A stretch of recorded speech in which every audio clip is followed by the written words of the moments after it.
سب سے بڑا جہاد اپنے نفس سے ہے، سب سے بڑا جہاد اپنے نفس سے ہے، اپنے نفس سے۔ آدمی کے لیے دوسرے پر انگلی اٹھانا بہت آسان ہوتا ہے، دوسرے پر انگلی اٹھانا بہت آسان ہوتا ہے، لیکن یہ دیکھو میں ایسے اشارہ کر رہا ہوں آپ کی طرف، یہ 3 انگلیاں میری طرف بھی اشارہ کر رہی ہیں، تو اپنے آپ کو دیکھ۔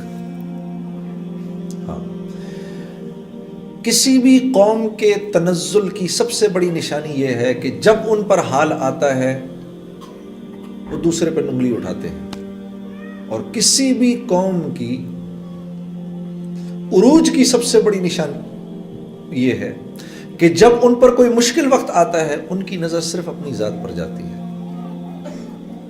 اپنی ذات پہ جاتی ہے۔ یہ سب سے مشکل کام ہے۔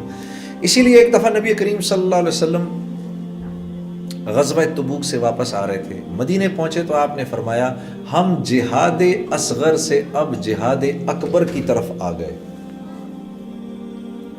سب سے بڑا مسئلہ اپنی ذات کا ہے،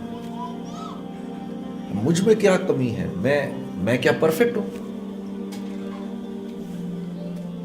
حضرت عیسیٰ علیہ السلام کے دور میں ایک بدکار عورت کو لوگ پتھر مار رہے تھے، تو حضرت عیسیٰ علیہ السلام نے آ کے فرمایا اس عورت کو پہلا پتھر وہ مارے گا جس نے آج تک کوئی گناہ سرزد نہیں کیا۔ تو کوئی پتھر مارنے والا نہیں تھا اس کو۔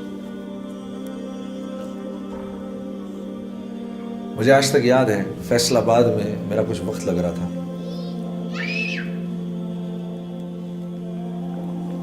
شاید چلے میں تھا میں، تو چلے سے فارغ آخری دن تھے چلے کے، تو ایک بہت بڑا مجمع بیٹھا ہوا تھا، تو میں بیان کر رہا تھا، تو جب بیان ختم ہوا تو ایک ساتھی میرا آ کے مجھے کہنے لگا کہ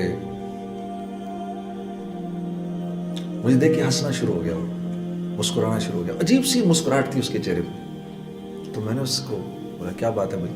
کہتا کچھ نہیں۔ میں نے کہا نہیں بتا یار کیا بات ہے، کچھ چھپا رہا ہے۔ کہتا کچھ نہیں۔ جب میں نے اصرار کیا کہتا یار میں پیچھے بیٹھ کے تیرا بیان سن رہا تھا، میں تیرا بیان پیچھے بیٹھ کے سن رہا تھا۔ تو میرے آگے 2 لڑکے بیٹھے ہوئے تھے اور وہ دونوں آپس میں بات کر رہے تھے، تو میں ان کی بات سن رہا تھا، تو ایک دوسرے سے کہہ رہا تھا یار یہ باتیں تو بڑی اچھی کرتا ہے لیکن اس کی زندگی تو دیکھو کیا ہے۔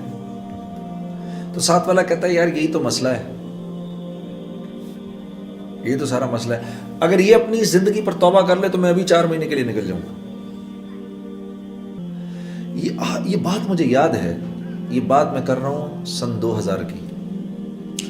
اپنے اس ساتھی کی بات مجھے ایسا لگا جیسے کسی نے سینے میں چھرا گھونپ دیا ہے، مجھے ایسا لگا کسی نے سینے میں چھرا گھونپ دیا میرے۔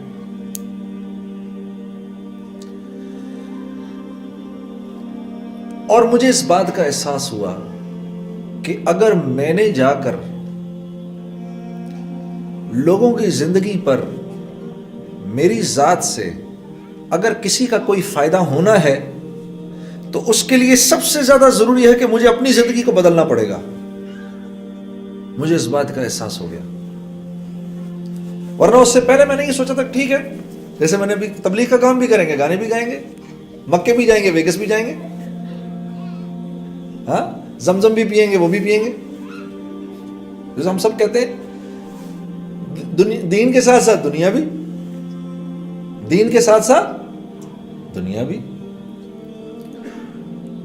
کتنی بڑی نادانی ہے یہ، کتنا بڑا نادانی کا جملہ ہے، دین کے ساتھ دنیا۔ دین ہے کیا؟ دین تو ہے ہی دنیا کے لیے،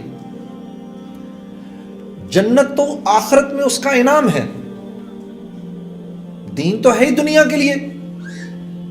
کشتی پانی کے لیے ہے کہ خشکی کے لیے؟ کشتی کو اٹھا کے پانی سے باہر رکھ دو تو کشتی بیکار ہو جائے گی، کسی کام کی نہیں ہے۔ کشتی تو پانی کے لیے ہے، انسان کو دنیا سے نکال دو تو بیکار ہو گیا، ختم، اب دنیا میں اب کوئی کنٹریبیوشن نہیں ہے اس کی۔ تو رہنا تو دنیا میں ہے، تو دنیا میں رہنا کیسے؟ یہ دین ہے۔ جنت میں نماز پڑھنی ہے کیا؟